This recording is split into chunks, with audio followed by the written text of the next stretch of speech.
ఇక్కడ వేణు. అందరికీ వచ్చే డౌటే మళ్ళీ ఒకసారి రిపీట్ చేస్తున్నాను, 549 ఎందుకు అనేది. 15th లాస్ట్ రావాలని ఫస్ట్ నుంచి అనుకున్నామండి. సో 15th వద్దాము అనే టైంకి సరే ప్రీమియర్స్ ఎప్పుడు వేద్దాం అనే దీంట్లో ఉన్నాము. సడన్గా మా ఇంట్లో డిస్కషన్ జరుగుతుంది. జనరల్గా నేను డేట్స్ అంటే ఏదో ఒక డేట్ మనకి మంచి టైం ఏంటంటే 603 వరకు ఏకాదశి ఉంది, చాలా మంచిది అన్నారు. సో 603 అన్నాం అనుకోండి, ఏ 610కో వేస్తాడు. ఎవరు ఫస్ట్ షో అన్నాం అనుకోండి, ఇప్పుడు వేస్తారో తెలియదు. సరే కొంచెం 10 నిమిషాల ముందని చెప్పేసి మన తెలుగు వాళ్ళందరికీ లక్కీ నెంబర్ 9 అంటారు కదా, ఆ 9 వచ్చేటట్టు అంతకు మించి వేరే ఏమీ లేదండి. లక్కీగా ఇట్స్ ఎ గుడ్ టైం అన్నారు. తర్వాత అంతకు. ఓకే నరేష్ గారు, మీరు ఎక్కడ ఉంటారో అందరికి తెలిసినారు కానీ అడ్రస్ చెప్పలేదు, ఏంటి దాచిపెట్టేశారు? అదే చెప్తున్నానండి, నేను గోవాలో ఉంటానండి. కాదు కాదు సీరియస్గా చెప్తున్నానండి. నేను సంక్రాంతికి ఎందుకు గోవా మీకు అర్థం కన్ఫ్యూజ్ కావచ్చు. షిర్దీకి వెళ్ళి ఈ సినిమాకి దండం పెట్టుకుని గోవాలో షూటింగ్ వెళ్తానండి. So I will be available in Goa. రావాలనుకున్న వాళ్ళు అక్కడికి రావాలా? తప్పకుండా నేనే ఫ్లైట్ టికెట్స్ కూడా ఇస్తాను. ఓకే ఓకే అనిల్ గారు, గోవా కాబట్టి బంగ్లాదేశ్ అంటే రారు మళ్ళీ. ఓకే అనిల్ గారు, ఇంకొక క్వశ్చన్ అండి. ఇది బుక్ మై షోకి సంబంధించి ఒక ఆర్డర్ తీసుకొచ్చారు, నెగిటివ్ రివ్యూస్ అని లేకపోతే కామెంట్స్ రేటింగ్స్ అని చెప్పేసి. దానిపైన మీ రియాక్షన్ ఏంటండి? ఎంతవరకు ఉపయోగపడుతుంది అనుకుంటారు? ఎంత డ్యామేజ్ అయింది ముందు? చాలా ఉపయోగపడుతుందండి. ఇందులో నాకు పర్సనల్గా జరిగింది చెబుతానండి. బుక్ మై షో అనే యాప్ ఆర్ ఎనీ యాప్ అండి, ఒక ప్రొడ్యూసర్ కానీ ఒక డైరెక్టర్ కానీ కష్టపడి విత్ ఆల్ ద ఆర్టిస్ట్స్ ఒక సినిమా చేసినప్పుడు దాన్ని ఫస్ట్ రేంజ్లో రావాలంటే డబ్బులు కట్టాలి, దానికి లైకులు కొట్టాలంటే డబ్బులు కట్టాలి.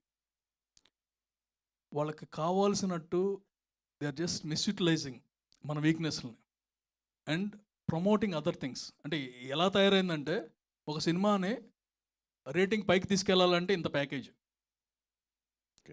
ఇలాంటివన్నీ ఉన్నాయండి. అంటే అంటే వాటన్నిటిని ఎంకరేజ్ చేసింది ప్రొడ్యూసర్సే కదా. వస్తున్నానండి, ఎంకరేజ్ చేసింది ప్రొడ్యూసర్ అనే మనకు అందుబాటులో ఉందనుకోండి. మన బిజినెస్ బాగుపడాలంటే ఏమేం చేయొచ్చు అన్నీ చేస్తారండి. వాళ్ళు చెబుతున్నారు ఏమంటే మీ రేటింగ్ 9 కావాలంటే మాకు ఎంత కట్టాలని. నేనేం చేస్తాను, 10 కావాలి నాకు అంట, ఇంకెక్కువ కడతానంట. పోటీ కాదండి ఎక్కడైనా సరే, ఈ ప్రొడ్యూసర్స్ ఇదేనే కాదండి, పోటీ మనకున్న పోటీ కానీ దాన్ని క్యాష్ చేసుకుంటున్నారు. అండ్ మేమందరం కలిసి, ప్రొడ్యూసర్ అన్నారు కదా, మేము చేసిన తప్పు మాకు తెలిసి అందరం కలిసి గిల్డ్లో వాళ్ళని పిలిచామండి. పిలిచి ఒక రిక్వెస్ట్గా అడిగాం, అవి తీసేయండి, దానివల్ల ఇంపాక్ట్ పడుతుంది, ఒకళ్ళ మీద ఒకళ్ళు ఇచ్చేసుకుంటున్నారు, అందరూ డబ్బులు నాశనం చేసుకుంటున్నారని. ఎందుకంటే రియల్ రేటింగ్స్ కాదు, రియల్ అంటే ఇట్స్ ఆర్గానిక్ వే అంటే కాదు, మేము చేయమన్నారు. దాని రియాక్షనే అంతవరకు లేని ఆలోచన మాకు కలిగింది. అంటే మా విశ్వాళ్ళ టీం అందరూ కూడా వాట్ దే డిడ్ ఇస్, ఇది కాదు, ఎవరెవరు ఉన్నారు దీన్ని ఆపటానికి. అండ్ మన మెగాస్టార్ గారి సినిమాకి వి స్టార్టెడ్, రేపు మన సినిమాతో కూడా ఇది ఉంటుంది. అన్ని సినిమా ఆటోమేటిక్గా అయిపోతుందండి. అంటే ఆర్గానిక్గా ఉంటే బాగానే ఉంటుందండి. ఇప్పుడు ఒక రివ్యూ అంటే కనుక యువర్ పర్సనల్ ఒపీనియన్ అది పెడతారు. బట్ అక్కడ ఏమవుతుంది, ఒక ప్యాకేజ్ ఇచ్చేసి దీన్ని ఇంత పెంచుదాం అంత పెంచుదాం, దోస్ ఆర్ ఆల్ అనెథికల్ అనలేం, కానీ వాళ్ళకి అది బిజినెస్. మన బిజినెస్ మీద ఇంపాక్ట్ అవుతుంది కాబట్టి మేము తెచ్చుకున్నామండి. వాళ్ళ బిజినెస్ని తప్పట్లో వాళ్ళు ఏదైనా చేసుకోవచ్చు, అదే అన్నారు, ఇది మా బిజినెస్, వి కాంట్ స్టాప్ అని. అరే మీ బిజినెస్ అంతా మా మీదగా ఆధారపడింది. When your business is hurting my business, I want to protect my self and the court order is that only. Okay అండి, ఫేక్ ఇది మంచి పరిణామమే. ఇంకొకటి ఉంది, పోస్టల్ రిలీజ్ అనేది ఎంతవరకు కరెక్ట్? ప్రొడ్యూసర్లు పోస్టల్ రిలీజ్లు బయటికి కలెక్షన్స్ చెప్పడం, ఇది ఒక డిబేటబుల్ పాయింట్ కదా, దీని మీద ఏమైనా డెసిషన్ తీసుకుంటారా? దాని మీద డెసిషన్ అంటే ఇది పర్సనల్ అండి, నేను ఎప్పుడూ ఆపేశాను. ఓకే, సో ఎవరి కాళ్ళు ఆపేస్తారు. అంటే ఒక ప్రెషర్ ఉండేది, దాన్ని పబ్లిసిటీ స్టంట్ కింద తీసుకునేవాళ్ళం. ఇది మా సినిమా ఇంత కలెక్ట్ చేసింది అంటే గ్రాస్కి షేర్కి తేడా తెలియని వాళ్ళు చాలామంది ఉన్నారండి ప్రపంచం అంతా. ఉదాహరణకి దూకుడు అనే సినిమా 100 crores గ్రాస్ అని పెట్టాను ఫస్ట్ అని. గ్రాస్ తెలియదు కదా, నీకు 100 కోట్లు వచ్చేసినాయా అంటారు. 100 కోట్లు గ్రాస్ అంటే మనకు వచ్చేది 40. అది తెలియదు ఎవరికి. బట్ ఆ నెంబర్ చూసేసరికి అట్రాక్ట్ అవుతారు కదా. It's a promotional strategy, but somewhere it got misfired. And మా బ్రదర్స్ అందరినీ తీసుకెళ్ళిపోయారు కదా మమ్మల్ని అందరినీ. అప్పటి నుంచి నో పోస్టర్స్ ఆటోమేటిక్గా అయిపోయింది. అనిల్ గారు ఇది ఎంఆర్పి ధరలకి టికెట్లు అంటున్నారు కానీ అంటే రేట్ ఏ రేట్లు ఉంటాయి సార్? అంటే రెగ్యులర్ రేట్స్ అండి, కంప్లీట్. అంటే మామూలు డేస్లో ఎలా ఉంటుందో ఇట్స్ రెగ్యులర్ డేస్ థింగ్ అండి. ఇందులో ఒకటి చెప్పాలండి, మొన్న సంయుక్త యాక్ట్ చేసిన మూవీకి ఒకదానికి వెళ్ళానండి. వెళ్తే నేను టికెట్ కొనటం ఫస్ట్ టైం. వెళ్ళి 4 టికెట్లు అంటే కనుక 120 ఎంత అయింది, ఎంత అయిందా అన్నాను. అప్పుడు అవతల మా ఫ్రెండ్ కౌంటర్ వేసాడు, నువ్వు ఆగట్ టైంలో 40కి అమ్మాయి తెలుసా అని. అంటే మన దాకా వస్తే కానీ మనకు తెలియదు. అండ్ అన్నిసార్లు చేయలేము, ఈసారి చేయగలం కాబట్టి we thought the same price and its advantages to everyone. సాధారణంగా సంక్రాంతి అంటే డిఫరెంట్ జానర్ సినిమాలు చూస్తుంటాయి సార్. అంటే ఒక యాక్షన్ సినిమా, ఒక పీరియాడికల్ బ్యాక్డ్రాప్. కానీ ఈసారి ఒకేసారి అన్ని ఫ్యామిలీ ఎంటర్టైనర్, అన్ని ఎంటర్టైన్మెంట్ సినిమాలే ఉన్నాయి. సో ఆల్రెడీ రిలీజ్ అయిన 2 సినిమాల్లో రిజల్ట్ తెలిసిపోయింది. సో మిగతా వచ్చే అన్నీ కూడా ఎంటర్టైన్మెంట్ జోనర్ సినిమాలే. ఇలా ఒకేసారి సంక్రాంతికి అన్ని ఎంటర్టైన్మెంట్ జోనర్ సినిమాలు రావటం మీరు అడ్వాంటేజ్ అనుకుంటున్నారా, మీ సినిమాకు డిసడ్వాంటేజ్ అనుకుంటారా? వాటి ఒకసారి నవ్వితే ఒక రోజు లైఫ్ పెరుగుతుందండి, 5 సార్లు నవ్వితే 5 రోజులు పెరుగుతుంది. అర్థం చేసుకోండి. అనిల్ గారు ఇప్పుడు అన్ని నా మీద వేస్తున్నారండి. సార్ అనిల్ గారు మీరు సార్ ఎందుకో ఈ సినిమా ప్రమోషన్స్ కొంచెం స్ట్రేంజ్గా అనిపిస్తున్నాయి. ఎందుకంటే I believe this is your first press meet అనుకుంటా. ప్రెస్ మీట్ ఈవెంట్స్ కదా. అవునండి, ఈ సినిమాకి ఫస్ట్. అంటే శర్వా గారు ఇప్పుడు దాకా ప్రెస్తో డైరెక్ట్గా ఇంటరాక్ట్ అయ్యే ఏ ఆపర్చునిటీ కూడా అన్నీ అవాయిడ్ చేసుకుంటూ వచ్చారు. అవాయిడ్ చేయడం కాదండి, నిన్నంతా తను అక్కడ ఉన్నాడు. వీళ్ళందరూ ఆత్రేయపురంలో అక్కడ వాళ్ళు అక్కడే ఉన్నారు కదా సార్. ఎవరండి వీళ్ళు ఉన్నారండి. మార్నింగ్ వచ్చి అగైన్ డబ్బింగ్ చిన్న కరెక్షన్స్ ఉన్నాయి. ఎందుకు సార్ అంటే రకరకాలుగా ఏదో మాట్లాడుతున్నారు. అంత శర్వానంద్ గారి కోఆపరేషన్ ఏమాత్రం ఉంది సినిమాకి? One of the best cooperation అండి. ఇది 2వ సినిమా చేస్తున్నాను నేను తనతో. ఈ సినిమాలో ఇప్పుడు మహాసముద్రం అప్పుడు నేను పెద్ద షూటింగ్ కూడా వెళ్ళేవాడిని కాదు.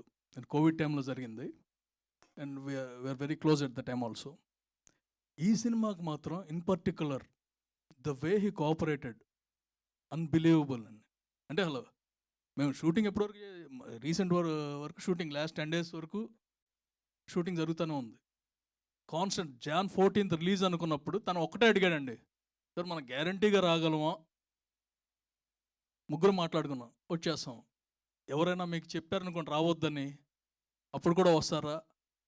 ఎవరు ఏం చెప్పినా మనం వస్తున్నాము, సంక్రాంతికే వస్తున్నాం, సార్ చేసేద్దాం. అంటే ఏంటి సార్, ఎవరన్నా చెప్తే మానేయడం ఏంటి జనరల్గా అంటారు అసలు? కదండి, ఎవరన్నా మీరే అంటారు కదండి, 5లో రావటం ఎందుకు అంటారు.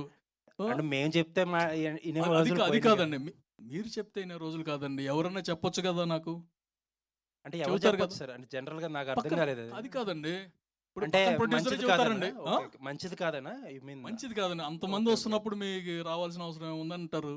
ఓకే ఓకే ఓకే సో అప్పుడే పోస్ట్ పోన్ చేసుకోకుండా వద్దామా అనేది ఫిక్స్ అయ్యామండి. ఓకే. ఎవరు వచ్చినా ఎవరు రాకపోయినా మనం అయితే వస్తున్నాము. సంక్రాంతికి వస్తున్నాం అని చెప్పాం కానీ డేట్ చెప్పలేదు. ఎందుకంటే ఆ పోటీగా రావాల్సిన అవసరం ఏదో ఫ్రీ డేట్ చూసుకుని వద్దాం అలా అనుకున్నాం. ఓకే. అనిల్ నరేష్ గారు, సంక్రాంతి వచ్చేసరికి థియేటర్ల ఇష్యూల్లో చాలా ఇష్యూస్ ఉంటాయి. Yeah. ఈ కంఫర్ట్ ఇష్యూస్ లేకుండా థియేటర్స్ వచ్చాయా, లేదు తక్కువ థియేటర్స్ వచ్చినా పబ్లిసిటీ ఎక్కువ వస్తుందనే యాంగిల్లో ఉన్నా? అలా ఏం లేదండి, దొరికిన థియేటర్లు సరిపోతాయి. థియేటర్ ఫుల్గా ఉంటుందండి. They are 2 things in this one. మాకు ఒక భారీ బడ్జెట్ సినిమా థియేటర్లో అవసరం లేదు. అండ్ సంక్రాంతికి వాట్ వీఆర్ సీయింగ్ ఇస్ 5 సినిమాలు వస్తున్నాయి అంటున్నారు. 5 సినిమాలు నెక్స్ట్ 3 వారాలు ఆడతాయండి. వేరే టైంలో వస్తే 1 వారమే ఉంటుంది. ఇప్పుడు మనకు 3 weeks క్లీన్ గ్యాప్ ఉంటుంది. సెకండ్ వీక్ వచ్చేసరికి అందరికీ సేమ్ థియేటర్స్ ఉంటాయి. ఫ్యూచర్లో ఈ చైన్ సిస్టమ్ థియేటర్స్ కోసం ఇప్పుడు ప్రొడ్యూసర్స్ ఓటీటీ కోసం బాంబే వెళ్ళినట్టు బాంబే వెళ్ళాల్సి వస్తుంటుందా థియేటర్ల కోసం? ఓటీటీ కోసం బాంబే వెళ్ళరండి ఉన్నారు కదా అందరూ. జరుగుతాయండి, ఇక్కడే జరుగుతాయండి. అంటే వెళ్ళి మాట్లాడటం, ఇప్పుడు నరేషన్ చేయటం వేరు, స్టోరీని పిచ్ చేసుకోవచ్చు, ఆపర్చునిటీ ఉంది. Even before starting of shooting OTT దగ్గరికి వెళ్ళి స్టోరీ చెప్పేసి ఓకే చేయించుకుని చేసుకోవచ్చు. అది ఈజియెస్ట్ ప్రాసెస్ అనమాట. డైరెక్టర్ రామ్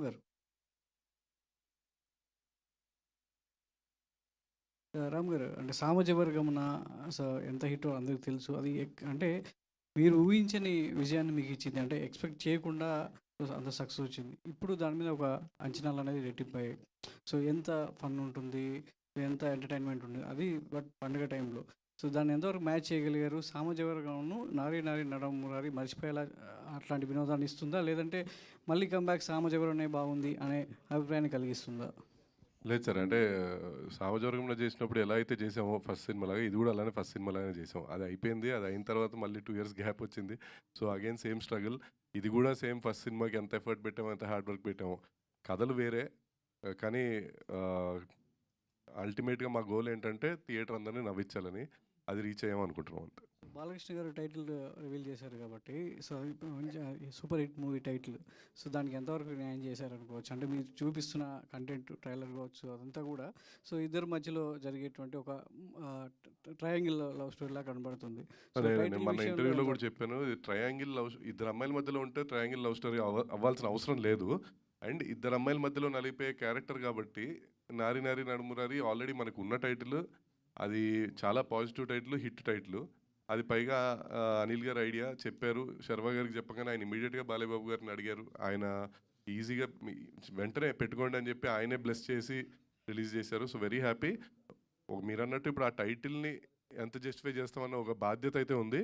అది ఆ బాధ్యతను మనసులో పెట్టుకొనే మీరు ఖచ్చితంగా మీరు సినిమా చూసిన తర్వాత మీ అందరూ అయితే సచ్ ఏ క్లీన్ ఫిలిం అని అయితే ఖచ్చితంగా అంటారు. సామజవర్గంలో ఎలా అయితే ఎంజాయ్ చేస్తారు, ఇది అలానే ఎంజాయ్ చేస్తారు. ప్రతి షో కూడా ఉదయం ఆడుతూ మొదలవుతుంది, ఇదేమో సాయంత్రం ఆడుతూ మొదలవుతుంది. ఉదయం పండగ వాతావరణంలో అలా ఉంటారు. సాయంత్రం ఎంతవరకు ఆడియన్ థియేటర్ వస్తాడనే నమ్మకం మీకు? పండగ ప్రొడ్యూసర్ గారు మీరు చెప్పారు. ప్రొడ్యూసర్ 13th ఒక సినిమా రిలీజ్ అవుతుందండి, 14th ఒక సినిమా రిలీజ్ అవుతుంది. నేను మా 14th ఈవినింగ్ పెట్టుకున్నామండి. అంటే హెడ్ ఆన్ పొద్దున ఆ సినిమా చూడాలి, అది ఎంజాయ్ చేసి సాయంత్రం ఆ సినిమాకి రావాలి. అండ్ ఇన్ జనరల్ ఈవినింగ్ నుంచి కలెక్షన్ స్టార్ట్ అవుతాయండి. So we thought it's the best time అండి, 15th or 14th ఈవినింగ్ అని. సార్ అనిల్ గారు, ఇందాక మీరు పిఎంఎస్ కోర్ట్ ఆర్డర్ గురించి చెప్పారు. నిర్మాతలకి చాలా ఆదా అవుతుందని చెప్పారు. ఆదా కాదండి, అంటే ఉపయోగపడుతుందనే కదా. ఉపయోగపడుతుందండి 100%. సేమ్ అదే యూట్యూబ్లో వ్యూస్ అనేది కొంటున్నారు నిర్మాతలు. అది ఓపెన్ ఫ్యాక్ట్. అది అవునండి. ట్రైలర్కి one of the biggest success of this movie is ₹1 పెట్టలేదండి కొనటానికి. కాదండి, యూట్యూబ్లో ఇంకోటి ఉందండి, ఆర్గానిక్గా ఎంతైనా ఖర్చు పెట్టచ్చు. ఆర్గానిక్ ఖర్చు అంటే కనుక, and I'm into internet అండి, నా స్పెషలైజేషన్ ఎంఎస్లో ఇంటర్నెట్. ఒక ఆర్గానిక్ అంటే ఒక పెద్ద సినిమా ట్రైలర్ రిలీజ్ అవుతుందండి, దానికి ఒక బంపర్ యాడ్ పెడతాం ఫ్రంట్. సో ఆ పెద్ద cinema trailer then maybe 10 million people watching. వాళ్ళు సచ్చినట్టు మందగా వాచ్ చేసుకుని వెళ్ళాలి. That is organic one. దానికోసం ఎంతైనా స్పెండ్ చేయొచ్చు. మీరు చెప్పింది ఇన్ఆర్గానిక్, ఊరినే పోస్టర్ వేయటమే కదా. మేము ఇప్పుడు మీ ఇందాక అడిగారు పోస్టర్లు వేసే సంస్కృతి అని, అది అయిపోయింది, ఇది కూడా ఆగిపోతుందండి. అంతే, పోస్టర్ వేసేది కాదండి, వ్యూస్ పెంచుకోవటానికి అదేనండి, పోస్టర్ కోసమే ఫైనల్గా వ్యూస్ పెంచుకో. ఇప్పుడు 100 million వ్యూస్ అండి, దానికి ఇంత ప్యాకేజ్, రేపు పొద్దున కల్లా వచ్చేస్తాయి వ్యూస్. ఎందుకు? అది పోస్టర్కే కదా. సో దాని మీద కూడా మీ నిర్మాతలందరూ ఏమన్నా ఆల్మోస్ట్ అందరికీ చెబుతున్నామండి, అది మియర్ వేస్ట్ అని. మోస్ట్లీ అది తగ్గిపోతుందండి, ఆ సంస్కృతి మొత్తం పోతుంది. అనిల్ గారు, first of all congratulations, all the very best. మీరు ఇందాక ఫీల్ అయినట్టుగా కొంచెం you have been going through a lean period for some time. And చాలా కరేజియస్గా, కాన్ఫిడెంట్గా, డిటర్మైన్డ్గా కనిపిస్తున్నారు. All your determination should really result in a great success. మీ నారీ నారీ నడుమురారికి మేము ముందుగానే నా తరఫున నేను సంక్రాంతి శుభాకాంక్షలు, బెస్ట్ విషెస్ చెప్తున్నాను sir. First point. And Ram గారు, మిమ్మల్ని అడిగేదానికి ఏంటంటే, ఇప్పుడు ఇద్దరు హీరోయిన్లు అన్నది ఎప్పుడు కూడా నార్మల్గా మొదటి నుంచి, if you watch the legacy of any language film, ఒక మంచి పెద్ద హీరో, పెద్ద ఇమేజ్ ఉన్న హీరో ఇద్దరు హీరోయిన్లతో యాక్ట్ చేయడం అన్నది, people always felt that romance audience point of వ్యూలో. But as far as Sharwanand is concern right now, తను కూడా is not in such a sound form today. కొంచెం లీన్ పీరియడ్లో ఉన్నాడు తను కూడా. మీ ఈ కథని ఇద్దరు హీరోయిన్ని శర్వానంద్ ఇప్పుడున్న ప్రెజెంట్ ఫార్మేట్లో ఎంతవరకు ఆయన పుల్ చేయగలడు, రేపు ఆడియన్స్ని ఇంప్రెస్ చేయగలడు అని అడిగితే what will you be? Sharma గారు యాక్చువల్లీ ఇలాంటి జానర్ ఫిల్మ్స్ ఆయనకి ఎక్కువగా అంటే ఇద్దరు అమ్మాయిలతో చేయకపోయి ఉండొచ్చు కానీ entertaining films he did like మహాన్ బావుడు కానీ, ఎక్స్ప్రెస్ రాజా కానీ, రన్ రాజారన్ కానీ. సో ఆయనలో ఆ కామిక్ టైమింగ్ చాలా ఉంది. బట్ ఆయన ఏంటంటే నేను కూడా చాలాసార్లు అడిగాను, ఎందుకు సార్ మీరు ఆ సినిమా ఎలా సెలెక్ట్ చేశారు ఇదంటే, నేను అసలు అవే కథ విని వెళ్ళిపోతాను నేను అంతే అన్నారు ఆయన. సో ఆయన చేసిన నెంబర్ ఆఫ్ డిఫరెంట్ ఐటమ్స్, ఇప్పుడు మళ్ళీ మళ్ళీ ఇది రాని రోజు కానీ అలాంటివన్నీ స్టార్టింగ్లోనే ఓల్డ్ గెటప్లో ఉంటారు, టీనేజ్ పాప ఉంటుంది దాంట్లో. సో అలా అన్నీ చేస్తూ ఉంటారు ఆయన. కానీ మీరు అన్నట్టు వెన్ ఐ మెట్ హిమ్, నేను కలిసిన టైంలో ఇమీడియట్గా నేను ఈ నరేష్ని ఇవ్వగానే హీ ఎంజాయ్డ్ అలాట్. ఆయన ఇద్దరు హీరోయిన్లు ఉన్నారా అదేం లేదు, అంటే కంటెంటే అలాంటిది. మీకు ఇందాక నేను చెప్తున్నట్టు మామూలుగా ఇద్దరు అమ్మాయిలు ఉంటే it can be A triangular love story or it can be a different point love story. ఇందులో ఏంటి ఆ పాయింట్ అనేది మీకు రేపు తెలుస్తుంది. అండ్ మనం ఫస్ట్లో టీజర్లో చూపించినట్టు X and present whatever it is ఆ కాన్సెప్ట్ అదేంటి అన్నది మీరు అప్పుడు చూస్తే you can easily identify. But కానీ శర్వా గారికి it will be a tailor made character అండి. ఆయన ఈజీగా మీరు చూస్తే మీకు అర్థమైపోతుంది. ఫుల్ ఫన్తో చేశారు. అండ్ కామెడీ ఎప్పుడు తప్పు చేయదు. అంటే it's an situational comedy, it's not like forced comedy. So situation అలా క్రియేట్ అయింది కాబట్టి దానిలో నుంచి వచ్చే హ్యూమర్ కానీ కామెడీ కానీ ఆబ్వియస్గా ఆడియన్స్కి రీచ్ అవుతుందని అనుకుంటున్నాను. అదే దాన్ని బ్యాలెన్స్ చేయడానికే హీరోకి చాలా స్ట్రాంగ్ ఇమేజ్ ఉండాలి, లేకపోతే స్ట్రాంగ్ సక్సెస్లో ఉండాలి. కంటెంట్లో మీరు దాన్ని ఎట్లా కన్విన్స్ చేయడానికి was there any challenge for you? ఈ ఆలోచన ఉన్నదా మీకు కథ ఆయనకి చెప్పినప్పుడు కానీ, లేకపోతే షూటింగ్ టైంలో కానీ? అసలు ఏమీ లేదు, స్ట్రైట్ అవే కంటెంట్ నమ్ముకున్నాం, కంటెంట్తోనే వెళ్ళిపోయాం. ఆయనకి కంటెంటే చెప్పాం, ఆయన కంటెంటే మాట్లాడుతూ అసలు ఈ టాపిక్స్ అసలు ఎప్పుడు మాట్లాడలేదు. మీ మైండ్లో కూడా రాలా? లేదు. Oh fantastic. సంయుక్త గారు, నా ఈ కథ పరంగా ఇప్పుడు ప్రెజెంట్ డే సొసైటీలో గర్ల్స్ అండ్ బాయ్స్ మధ్యలో ఉండే ఈ relation, do you understand Telugu properly? Okay. Relationships కానీ, టెక్స్టేషన్షిప్స్, సిచ్యువేషన్షిప్స్, ఏవో చాలా షిప్పులు మార్కెట్లో బాగా తిరుగుతున్నాయి. Situationship. I spoke to Sakshi also during my interview this. ఇప్పుడు ఈ ప్రజెంట్ ఈ ట్రెండ్స్లో ఈ అమ్మాయిల్ని అబ్బాయిల్ని ఈ కథ ఏ విధంగా ఇన్ఫ్లుయెన్స్ చేస్తుంది అంటే, from the point of feminism, what will you answer?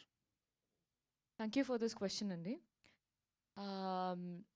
Okay, నేను ఈ కథ విన్నప్పుడు నాకు before I met my director, కొంతమంది I spoke to some people. So what they said is, అది ఎందుకంటే నేను ఆ టైంలోకి I haven't watched Samajavaragamana in theatres. So ఇది నరేషన్ జరగబోతుంది, so I want to know how is the director అంటే, చాలామంది చెప్పిన ఒక సెంటెన్స్ ఏంటంటే, he shows the heroine in the right way అన్నారు. So that is one thing I was looking forward at that point.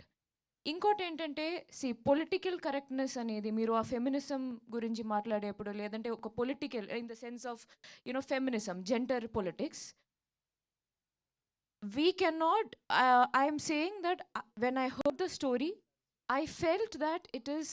మీరు తెలుగులో మాట్లాడితే ఎక్కువ రీచ్ అవుతుంది. ఓకే, అదేదో అలా వెళ్ళిపోతుంది, అందుకని. సో నాకు అనిపించింది ఏంటంటే, ఇట్ వాస్ కరెక్ట్ అని నాకు అనిపించింది. అంటే ఇది మీరు అనుకున్నట్టు ఒక ట్రయాంగిల్ లవ్ స్టోరీ, లేదంటే ఒక అబ్బాయికి ఉన్న కన్ఫ్యూషన్, అంటే ఈ అమ్మాయిని సెలెక్ట్ చేసుకోవాలా, ఆ అమ్మాయిని సెలెక్ట్ చేసుకోవాలా, ఒక వెయిటేజ్ దాన్ని పెట్టి, అది కాదు. నో, అది మనం చాలా మాట్లాడాము ఇది. సో ఇట్స్ అబౌట్ ఒక జర్నీ ఆఫ్ లైఫ్లో మనం తీసుకునే డిసిషన్ని బట్టి హౌ థింగ్స్ గోస్, అది ఎలా హ్యాండిల్ చేయాలి అనేది కథ. Okay, I wouldn't have committed this film if I felt that there was something politically incorrect in it, especially in terms of relationship. Okay, adi I'll tell you, it's about, ippudu oka mana society ki there are some things that are good. Okay, we cannot deny the fact that eppudaina cinema will influence society in some way. Influence ante oka cinema chusi people will completely change anattu kaadu, but these are small things. ఒక thought process అయినా start అవ్వచ్చు ఒక cinema చూసి, దాంట్లో ఉన్న ఏదో ఒకటి చూసి people can start thinking about it. అలా చూసే ఫస్ట్ ఆఫ్ ఆల్ ఇవన్నీ చెప్పడానికి it's a very soft, beautiful, entertaining film అండి. కానీ దాంట్లో కూడా హీ మేడ్ షూర్ దట్ ఆ ఫిలింలో ఇద్దరు హీరోయిన్స్ని పెట్టి వాళ్ళకి ఒక మంచి క్యారెక్టర్లు ఇచ్చి beautiful ending, beautiful way in which the you know all the characters has beautiful ending. ఏదో ఒక ప్రీ క్లైమాక్స్ లేదంటే ఏదో ఒక మొమెంట్లో సడన్గా వెళ్ళిపోయినట్టు కాదు ఒక character. Every character, main character in this film ఒక బ్యూటిఫుల్ ఎండింగ్ ఉంది. So I love the way how my director treated women in this cinema. అంటే మీరు ఇన్ జనరల్గా మీరు ఒక హీరోయిన్గా కాకుండా ప్రైమరీలీ యువర్ ఎ ఉమెన్. ఇందాక మన నరేష్ గారు చెప్పినట్టుగా బ్యూటిఫుల్ ఉమెన్ మీరు. సో ఇందులో మీరు అబ్జర్వ్ చేసి మీ పాయింట్ ఆఫ్ వ్యూలో ఇండివిజువల్గా మాట్లాడితే హీరోయిన్గా ఒక్క నిమిషం పక్కన పెట్టి ఆన్ సోషల్ స్ట్రక్చర్ ఇవాళ రేపు 6 months రిలేషన్షిప్ అంటున్నారు, తర్వాత బ్రేకప్ అంటున్నారు, తర్వాత ఒకవేళ మ్యారేజ్ అయినా డైవర్స్ వరకు వెళ్ళిపోతున్నారు. దాని మీద as a women what will be your comment అండి? ఓకే, సో ఇక్కడ ఏంటంటే మనం the social structure has completely changed. So right now the point is that women has a choice. They have a choice. వాళ్ళకి ఒక choice ఉంది ఏం లైఫ్లో ఏం చేయాలో. అంటే ఒకరిని if something is not going, ఒక రిలేషన్షిప్ అవ్వచ్చు, మ్యారేజ్ అవ్వచ్చు, ఒక రైట్ డైరెక్షన్లో అది వెళ్ళట్లేదంటే they make the right choice rather than అది ఒక టాక్సిక్ రిలేషన్లోకి you know it shouldn't go in a toxic direction. But women are making choice. So that's what my point of view about it. Good luck. All the very best. Thank you so much. Naresh గారు ఏదో చెప్పబోతున్నారు. నాగేంద్ర గారు, ఈ cinema release అయిన తర్వాత మీరు చూసి నా క్యారెక్టర్ గురించి మగాడిగా మీరు ఏం ఫీల్ అవుతారని మీరు చెప్పండి. అమ్మో, మీ క్యారెక్టర్ చూసి మగాడిగా నేను మాట్లాడితే ఎంత కెపాసిటీ ఏ మగాడికి లేదు, ఏ మగాడికి లేదు. ఇప్పుడు మీరు ఒక జర్నలిస్ట్గా, నేను ఒక ఆర్టిస్ట్గా, ఎస్ సినిమా చూసిన తర్వాత నేను ఒక క్యారెక్టర్గా, మీరు ఒక ఆడియన్స్గా, ఒక మగాడిగా నా క్యారెక్టర్ గురించి ఏమవుతారో నాకు ఫోన్ చేసి చెప్పండి. నేను తప్పకుండా అడుగుతాను, but not as a man. మిమ్మల్ని మ్యాన్గా అడిగే ధైర్యం దమ్ము ఎవరికి లేదు. అలా కాదండి, నన్ను కాదు నేను అడిగేది, నా క్యారెక్టర్ గురించి అర్థమైంది. కానీ బట్ ఓన్లీ వన్ క్వశ్చన్ చెప్పండి. మీరు ఇందాక చెప్పినట్టుగా 4 స్తంభాల ఆట నుంచి లెక్క పెడితే పెద్ద చిత్రగుప్తుడి చెట్ట అవుద్ది మీరు చేసిన ఎంటర్టైన్మెంట్ ఫిల్మ్స్ అన్ని కూడా. ఇప్పుడు ఆ సీన్ వరకు బాగుంటుంది, లేకపోతే ఒక ఎపిసోడ్ వరకు బాగుంటాయి ఎంటర్టైన్మెంట్స్ గట్టాను. బట్ ఇక్కడ as far as his treatment is concerned, you're all depending on the success of సామాజిక వర్గమన. ఓకే, ఈ సినిమా వరకు వస్తే మీరు ఎన్నో ఎంటర్టైన్మెంట్ సినిమాలు చూసి ఇది కూడా నవ్వేసుకుంటూ సెట్లోని చాలా బాగా వచ్చింది అని అనుకోవడమేనా? But can you really make sure that Nari Naduma Murari will hit the bull's eye? ఇప్పుడు ఒకటండి, ఎవ్రీ జనరేషన్లో ఒక జంజాల, ఒక ఈవీవి సత్యనారాయణ పుడుతూనే వస్తాడు. ఈ జనరేషన్కి సామాజిక వర్గమన ఒక టర్నింగ్ పాయింట్ అండి of family films, entertainment, fun, comedy mix. ఖచ్చితంగా don't compare Nari, it's absolutely 2 different subjects అండి. ఫర్ ఎగ్జాంపుల్ చెప్తున్నా, మళ్ళీ శ్రీవారికి ప్రేమ లేక అహనా పెళ్ళంట, మరి శ్రీవారికి ప్రేమ లేక మీద అహనా పెళ్ళంట డిపెండ్ అవ్వలేదు, దానికే. Just for an example I'm telling. Same way ఇప్పుడు జంబలగడి పంబ, చిత్రం బలెత్తున్నాం, రెండు వేరే, రెండు ఒకటే హీరో. అవును, ఒక ఫ్రెష్నెస్ సాయిరామ్ అబ్రాజ్ కానీ, రైటర్స్ భాను కానీ, నందు కానీ, ఒక కొత్త టీం వచ్చిందండి. నిజంగా ఇవాళ కామెడీ సినిమాలు, ఫ్యామిలీ సినిమాలకు భాగ్యరాజు గారు ఇలాంటి ఒక వరాలు ఎలా వచ్చినాయో మళ్ళీ ఇది ఒక వరం అండి. Team Sairam Abbaraju, Bhanu and Nanda writers నాకు పెద్ద వరం అండి. నిజంగా అస్సలు నో కంపారిజన్ అండి. ఇది కొత్త ఒరవడి, కొత్త జానరు, కొత్త ఫన్. నా క్యారెక్టర్ ఇంకా ఎక్స్పోజ్ చేయకూడదని కే ర్యాంప్లో ఎలా ఎక్స్పోజ్ చేయలేదు, దీంట్లో ఎక్స్పోజ్ చేయలేదు. చాలా ప్యాకింగ్ ఉందండి. ఈ సినిమాకి ముందు ఒక ఇంజను, చాలా ఇంజన్లు, బోగీలు వెనకాల ఉన్నాయి. అవన్నీ కూడా you will watch that day with MRP and enjoy it. Congratulations. అలాగా మెగాస్టార్ చిరంజీవి గారు ఇప్పుడు యాజ్ ఇట్ ఈస్గా మంచి బ్లాక్ బస్టర్ మూడ్ క్రియేట్ చేసి పెట్టించారు మొత్తం both the states and overseas also. ఆ మూడ్లోనే మీ సినిమా కూడా ముందుకెళ్ళి అందరినీ క్యాప్టివేట్ చేస్తుంది, చెయ్యాలని కోరుతూ thank you very much. Thank you అండి, థ్యాంక్ యూ. నరేష్ గారు, మీ దగ్గరికి వచ్చినప్పుడే ఈ క్యారెక్టర్ అంత పవర్ఫుల్గా ప్యాక్డ్గా ఉందా? మీరు మీ ఓన్గా క్రియేట్ చేసుకొని మీ క్యారెక్టర్ని ప్రాపర్గా డిజైన్ చేసుకున్నారా? ఒకటండి, సామజవరగమన నాకు కథ చెప్పినప్పుడు అఫ్కోర్స్ చెప్పినట్టు డేట్లు కొంచెం లేట్ అయింది, 2 months తర్వాతే నేను జాయిన్ అయ్యాను. ఇంకొకసారి చెప్పన్నానండి కథ సాయిరామ్ అభిరాజన్, ఎందుకంటే ఆ క్యారెక్టర్లో మీరు నవ్వుతున్నారు కానీ దాంట్లో ఉన్న డెప్త్ నేను పీల్చుకోవాలండి. అంత డెప్త్ ఉన్న క్యారెక్టర్ వాళ్ళు క్రియేట్ చేసే క్యారెక్టర్స్. సేమ్ థింగ్ మళ్ళీ నారీ నారీ నడుము మురారి సాయిరామ్ అబ్రాజు కథ చెబుతుంటే నేను నవ్వుతూనే ఉన్నా, సీన్లంతా నవ్వుతూనే ఉన్నా. అంటే జనరల్గా నా సినిమాలు నేను నవ్వుతూ చేయను, ఎక్కువ కంట్రోల్ అవ్వలేక నవ్వు వచ్చినాయి. అంటే as an audience I enjoyed those scenes. So జనరల్గా స్పాట్ ఇంప్రవైజేషన్ ఎంతో 1% 2% ఉంటుందండి. సాయిరామ్ అబ్రాజుకి he has got an flair for family comedy అండి. అది మరొక్కసారి నారీ నారీ నడుము మురారి ఖచ్చితంగా ప్రూవ్ చేస్తుందండి, లేకపోతే నేనేంటో చెప్పాను. మరి అనిల్ గారు, మీరు భారీ చిత్రం అనిల్ గారు ఒక్క నిమిషం. అనిల్ గారు, మీరు భారీ చిత్రాలు కూడా తీశారు రీసెంట్గా, అవి వర్క్ అవ్వకపోవచ్చు, మీకు చాలా ఇబ్బంది. Hard times, difficult times brings out very best outputs అంటారు కదా, అది బిలీవ్ చేస్తున్నారా? అలా ఏం లేదండి. Anything is any given Friday anything will change. I always believe in that.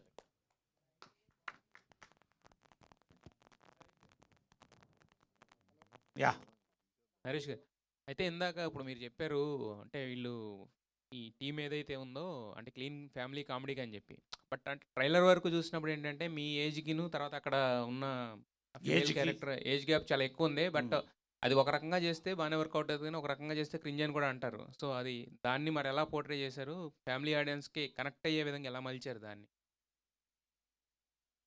ఇప్పుడు చేసింది ఐఎమ్ టెల్లింగ్ యూ, ఇప్పుడు ఒకటండి, ఎవ్రీ క్యారెక్టర్ నేను చూస్ చేసుకున్నప్పుడు కూడా చాలా జాగ్రత్తగా చేసుకుంటానండి.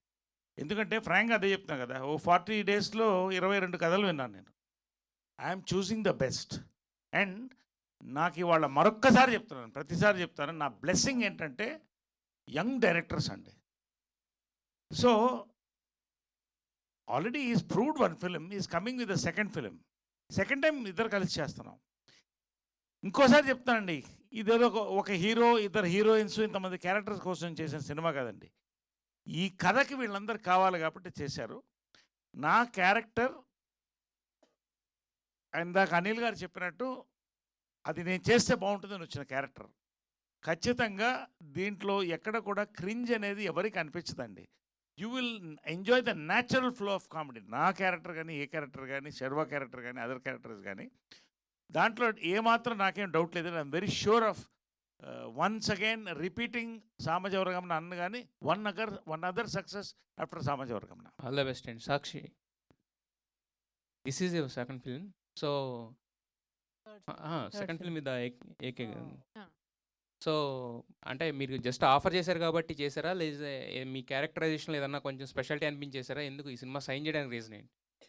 No, this actually I had another opportunity also in the same banner, but like I said, I wanted to focus more on the content this time, and so I and Anil Garu is very, like, he's very open like that. He'll always give you a choice. As an artist, you have to be able to choose whether or not I want to do it. So this was definitely my choice after thinking and reconsidering, because I've realized that content has to be the king. So definitely it was a choice. యాక్చువల్గా మొన్నే రీసెంట్గా ఒక pan India సినిమాతో వచ్చారు, next pan India సినిమాలతో రాబోతున్నారు, మధ్యలోనేమో ఒక Rome కామ్తో వచ్చారు. అంటే మీ సినిమా చాయిస్ ఎలా పోతుంది? ఎందుకంటే నెక్స్ట్ ఇయర్ 6 కొట్టబోతున్నారు కదా, 6 సినిమాలతో వస్తున్నారు. సారీ, ఈ year. My choice of films, అది సాక్షి said very right. Content is the king అనేది, there is no doubt about it. అది ఒకటి. ఇంకోటి, as a person, I like there's a beauty in the unpredictability of cinema journey. అంటే ఒక movie work అవ్వాలి, అది success అవ్వాలి, some writer or director should imagine మనని ఒక క్యారెక్టర్ లాగా ఇమాజిన్ చేసి ఆ ఆపర్చునిటీ ఇవ్వాలి. It's a beautiful journey. So మనకి what kind of films will come next అనేది మనకి ఇప్పుడు తెలీదు. So one thing I make sure is that ఒక విరూపాక్ష తర్వాత సేమ్ ఐ గాట్ మెనీ, కానీ few scripts are written because the writer wrote it truthfully, but few people just write it because some film worked out. Now they feel that okay, the audience wants it, and they just write and package it. So one thing I look for in a script or in any film is the truth, how much that is. And sometimes I just want to experiment with myself. అంటే నేను ఎప్పుడు అనుకోలేదు that I will be able to do action అనేది. ఇప్పుడు Black Gold అని ఒక female centric movie చేస్తున్నా, full on action. And then as you said I tried out a little bit of comedy అండి ఇన్ దిస్ ఫిలిం. నాకు actually ఒక full fledged comedy movie చేయాలనింది. మీరు రాసారా? ఫుల్ ఫ్లెజ్డ్ కామెడీ మూవీ చేయాలని ఉంది. So like that I'm trying out. ఇప్పుడు Swayambhu it's a periodic film, దాంట్లో కూడా కొంచెం different type of action try చేశా, స్టైలిష్ యాక్షన్ ట్రై చేశా, ఆర్గానిక్ యాక్షన్ ట్రై చేస్తున్నాము in Black Gold, periodic action in Swayambhu try చేస్తున్నాం. So and like that I'm trying different genres. I feel that that's the way I want to navigate my career. Yeah Anil గారు, sir ఇందాక మీరు ఒక మాట అన్నారు Ram Abbaraju working style గురించి. Producer side నుంచి director side నుంచి కంప్లీట్గా వర్క్ విషయంలో మార్పులు రావాల్సిన అవసరం ఉందా? ప్రధానంగా అంటే నాట్ ఓన్లీ మనీ వెనక పడుతున్నారా, లేదా వర్క్ నేచర్ వెనక పడాలి, ఈ పద్ధతి అనేది మార్చుకోవాల్సిన అవసరం ఉందంటారు ఇప్పుడున్న పరిస్థితుల్లో? మార్చుకోకపోతే వాళ్ళు మారిపోతారండి, అంతే. అంటే రామ్ గారు, మీకు అంత కామెడీయే శర్వా సంక్రాంతి అంటున్నారు, ఎమోషనల్ కంటెంట్ కూడా ఇందులో మనం సర్ప్రైజింగ్గా ఉంటుందా? ఎందుకంటే ఆడాళ్ళ మీద ఒక సాంగ్ కూడా ఇందాక మీరు ప్లే చేయడం జరిగింది. సో దాన్ని ఎమోషన్ ఉంటుందండి ఖచ్చితంగా. ఎమోషన్ లేకపోతే అది సోల్ లేదు కదా. ఎమోషన్తో పాటు ఫన్ అండ్ ఎంటర్టైన్మెంట్ అంతే. రామ్ గారు, అంటే ఇండస్ట్రీలో రైటర్స్ని కాపాడుకోవాల్సిన అవసరం ఉంది. రైటర్స్ చాలా తక్కువ మంది ఉన్నారు. 10 yearsతో పోలిస్తే ఇప్పుడు రైటర్స్ ఒక 2-3 ఫిల్మ్ చేసిన తర్వాత డైరెక్టర్స్ అవుతున్నారు. మీరు చాలా హానెస్ట్గా అంటే రైటర్స్కి ఏ వాల్యూ ఇవ్వాలో ఆ వాల్యూ ఇస్తూ ప్రతి ఇంటర్వ్యూలో కూడా మీ రైటర్స్ గురించి చాలా పర్టికులర్గా చెప్తున్నారు. That is the good thing. అంటే గోస్ట్ రైటర్స్గా మిగిలిపోతారు చాలామంది, కానీ మీరు అలా కదా వాళ్ళకి కథ మొదలైతే అక్కడ కదండి, అక్కడి నుంచే మొదలెట్టాలి అందరినీ. కానీ ఇప్పుడు అన్ని డిపార్ట్మెంట్లు వేసుకోవటం అనేది చూస్తున్నా కానీ కథ, స్క్రీన్ ప్లే, మాటలు, దర్శకత్వం, ఎందుకు ఎవరు క్రెడిట్ వాళ్ళకి ఇస్తే ఏమైంది? అందరికీ తెలుసు కదా ఎవరే పని అది చేస్తారు. మంచి విషయం అంటున్నా. అలా ఉంటే చాలామంది రైటర్స్ ఇంకా ఉండుతారు కదా. సో మీ టీంని ఇప్పుడు మీదైతే రైటింగ్ టీం ఉందో వీళ్ళు కంటిన్యూ అవుతుందా, లేకపోతే కొత్త? మన చెప్పినది అవుతుంది, వాళ్ళు డైరెక్టర్లు అవుతారు, బట్ అయినా కానీ వాళ్ళకి రైటింగ్ సైడ్ ఇంకా అది ఉంటుంది కాబట్టి అది నేను వాడుకుంటూ ఉంటాను అంతే. చెప్పండి సార్. సార్ నేను ట్రైలర్ గురించి మాట్లాడతాను సార్. ట్రైలర్లో నాకు ఒక డైలాగ్ ఒకటి నచ్చింది సునీల్ గారిది. వైన్ షాప్కి వెళ్ళి 12 years కాదు, 18 years కాదు, ఫ్రెష్ స్టాక్ లేదా అంటారు. నేను విజయవాడలో చదువుకునేటప్పుడు మా ఫ్రెండ్ బీర్లో ఎంత వాటర్ కలపాలి అనేది అది గుర్తొచ్చింది. ఎవరు సార్ ఈ ఐడియా, ఎవరిది అది? అలా ఏం లేదండి, అది యాక్చువల్గా ఆ రోజు అక్కడికి వెళ్ళిన తర్వాత అది ఆ ఐడియా మటుకు సునీల్ గారిది. అది ఆయన వచ్చి చెక్ చేస్తూ మా సీన్ ప్రకారం ఆయన ఏదో చెక్ చేస్తుంటే వీళ్ళు ఏదో చెప్పాలి, ఆయనే కావాలని 12, 18 అని చెప్పి ఆయన ఇంప్రూవైజ్ చేశారు అది. సో అది ఇప్పుడు మీరు అన్నట్టు చాలా మంది కనెక్ట్ అవుతుందని అనుకున్నాం. చాలా మంది కనెక్ట్ అవుతుంది సార్. సారీ రామ్, అది తీసేయాలని నేను చాలా హింసించానండి. కాదండి, ఇప్పుడు కాదు, చూసుకుంటాం కదా, ఇది మరీ ఇది అనుకుంటారు, ఇది తెలియకుండా ఉంటుందా అని. బట్ తను నన్ను కన్విన్స్ చేయడానికి సంజయ్ దత్ వీడియోలు, ఆ వీడియోలు, ఈ వీడియోలు పంపించాడు. కాదండి, ఒక బిట్లో యాక్చువల్గా ఏదో ఇప్పుడు సినిమా చూసినప్పుడు మీకు అర్థమవుతుంది, ఒక క్యారెక్టర్ వెళ్తూ బాటిల్ తీసుకొని వెళ్ళిపోతాడు. వాడు డబ్బులు ఉన్నాడు, బాటిల్ ఎందుకు తీసుకెళ్తాడు అంటారు. సార్ అది వేరే ఎమోషన్ సార్, మీకు తెలియదు, మీరు తీసుకెళ్ళకపోతే అందరు తీసుకెళ్ళరా అంటే నేను వాదించి మరీ పెట్టించుకున్నా, అది అంతే. Super sir. సార్ నరేష్ గారు, సార్ మీ డైలాగ్ కూడా ఒకటి ఉంది, సర్వా పిల్లలు మీ పిల్లలు కలిసి ఆడుకోవాలి, అది జరుగుతుందా సినిమా ఎండింగ్లో? మీరు థియేటర్లో చూడాలి. నాకెందుకు ఏమనిపిస్తుంది అంటే నారీ నారీ నడుమ మురారి పార్ట్ 2 కూడా ఉంటుంది అనిపిస్తుంది నాకు. కాబట్టి అది ఎప్పుడు వస్తుందో చూడండి, కానీ ట్రావెల్ మాత్రం చూడాలండి. నిజంగా ఫాదర్ అండ్ సన్ ట్రావెల్, ఇంత వెరైటీ ట్రావెల్ ఇంతవరకు మీరు చూసుంటే నాకు చెప్పండి ఈ సినిమా చూసిన తర్వాత. ఇలాంటి ఫాదర్ అండ్ సన్ చూసుంటారు. అంత అన్యోన్యంగా వాళ్ళిద్దరు కూడా అద్భుతంగా జరుగుతుంది. ఎనీవే మిగతాది రామ్ గారు, లాస్ట్ క్వశ్చన్ అండి. Sir సామజవర్ Gamana is completely entertained and also దాంట్లో ఇందాక చెప్పుకున్నట్టు ఒక ఇంటర్వెల్ ప్లాట్లో వచ్చే ట్విస్ట్ ఏదైతే ఉంటుందో చాలా సటిల్గా, అంటే అది ఏమాత్రం బార్డర్ క్రాస్ అయినా అది వేరే వెళ్ళిపోతుంది. ఇందులో కూడా అలాంటి ఎలిమెంట్ ఏదన్నా which is surprise to the audience అనేది ఏదన్నా ఉంటుందా? ఉందండి, రిలేటబుల్గా ఉంటుంది. అండ్ ఖచ్చితంగా ఇప్పుడు బయట జరిగే దాంతో రిలేటబుల్గానే ఉంటుంది. కాంటెంపరీ ఇష్యూ ఉంటుంది. దాన్ని కూడా అంతే స్మూత్గా నీట్గా హ్యాండిల్ చేసాం అంతే. సాక్షి గారు, సో అంటే మీరు చేసిన ప్రీవియస్ ఫిలిమ్స్ కొంచెం యాక్షన్ రిలేటెడ్ ఉంటాయి, ఇది complete family drama and also love youth connectful film. So మీరు ఇందులో ఫేస్ చేసిన ఛాలెంజ్ ఏదైనా while doing the film? I think I didn't think of anything as a challenge because, like I said, everybody's praising Sairam sir for a reason. He gave us space. When he gave me the character, he gave me the space to become Nitya, to become that version. And I also feel that Nitya, to a lot of extent, is like Sakshi only. So I didn't feel much of a challenge. And the shoot as well is filmed from a very happy perspective and a funny perspective. So I think I like that genre, and I had too much fun to think of it as a challenge, to be honest. సాక్షి గారు, you said like to me previously మీకు అసలు కోపం రాదు, you won't get angry in real life అని చెప్పారు. So but ఒక boy friend or lover ఉన్నప్పుడు వాళ్ళ ఎక్స్ కానీ అలాంటి పర్సన్ వచ్చినప్పుడు చాలా కోపం వస్తుంది, అంటే వాళ్ళ ప్రీవియస్ థింగ్స్ ఇవన్నీ మనకు గుర్తొచ్చినప్పుడు. సో రియల్ లైఫ్లో ఎప్పుడు అంటే ఈ సీన్స్ ఇవన్నీ చేసేటప్పుడు సంయుక్త గారి మీద ఎప్పుడైనా కోపం వచ్చిందా?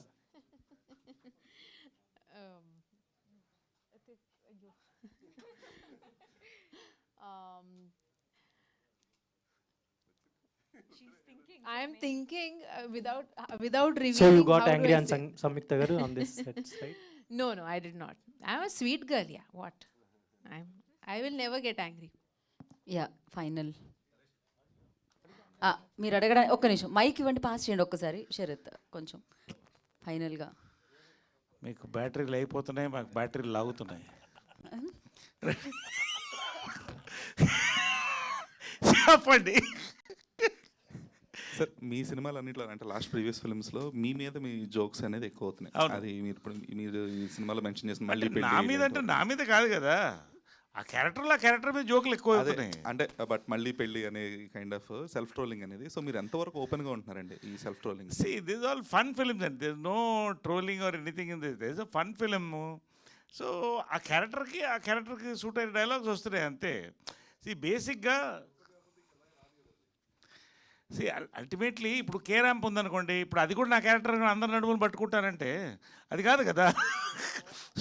Not like that. ఆ క్యారెక్టర్ అందరు నడుములు పట్టుకోవాలని ఇంట్రెస్ట్ ఉంటుంది, పట్టుకుంటాడు, వాడికో లవ్ స్టోరీ ఉంటుంది, దీంట్లో వాడికి మళ్ళీ పెళ్ళి అవుతుంది, తప్పే ఉంది, ఎంతమంది చేసుకోవట్లేదు. కాబట్టి అంటే మీకు ఒక యాక్టర్గా కానీ అంటే ఒక మనిషిగా కానీ మీకు పెట్టుకున్న లిమిటేషన్స్ ఏముంటాయి సార్? అస్సలు పెట్టుకోనండి, అస్సలు పెట్టుకోను. If the scene demand that I walk with underwear on the main road, I will walk. No frankly I'm telling, I respect the character అండి. క్యారెక్టర్ నచ్చితేనే చేస్తాను. ఇన్ఫ్యాక్ట్ గుంటూరు టాకీస్లో బాత్రూంలో సీన్ పెట్టారు నాకు, సెల్ఫ్ రియలైజేషన్. సో అది పెట్టినప్పుడు there was lot of emotion involve in that, so I accepted it. So anything క్యారెక్టర్లో there is genuinity. I believe in Stanislavski school అండి. If those characters have the genuinity and the emotion and they carry the soul of the character, I will do it. Any sort of character, negative, comedy, troll, anything, I will do it. It shouldn't, as you said, personal-గా తీసుకోకూడదు. It should be taken as an entertainment అంతే. అంటే ఇప్పుడు present మీ generation యాక్టర్స్లో మీరు ఒక్కళ్ళు అలా చేయగలుగుతున్నారు, so that's appreciable. అంటే అది ఎందుకంటే mentally I'm 30, physically I'm 20, so I enjoy it. So it's not a big, so I enjoy doing it అంతే. సార్ డైరెక్టర్ గారు ఒకసారి సార్ ఎస్కే అని స్పీచ్లు అంటున్నావా అని డైలాగ్ చెప్పించారు వెన్నెల కిషోర్ గారితో. అవును, ఏంటి ఆయనే చెప్పారు. ఆయన స్పీచ్లు మీకు అది కూడా కూడా ఆయనే చెప్పారు. ఎస్కేఎన్ స్పీచ్ గురించి వెన్నెల కిషోర్ గారు చెప్పారు. మా సంబంధం ఓకే చేసాం. అంటే లేదు ఫన్ అది. తర్వాత మేము యాక్చువల్లీ అనిల్ గారు మన సెన్సార్ అప్పుడు పంపించారు కూడా, ఎన్ఓసి కూడా తీసుకున్నాం మేము. So no issues. అండ్ లేదు, అది ఇట్స్ ఫన్. అంటే అందరూ మన వాళ్ళే కదా. ఆయన ఆబ్వియస్గా మీకు తెలుసు ఆయన స్టేజ్ ఎక్కితే ఎలా మాడతారు అంతే. ఓకే అండి. Yeah, thank you so much. Thanks for your questions, media. Thank you so much. And yeah, save the date, Jan 14th.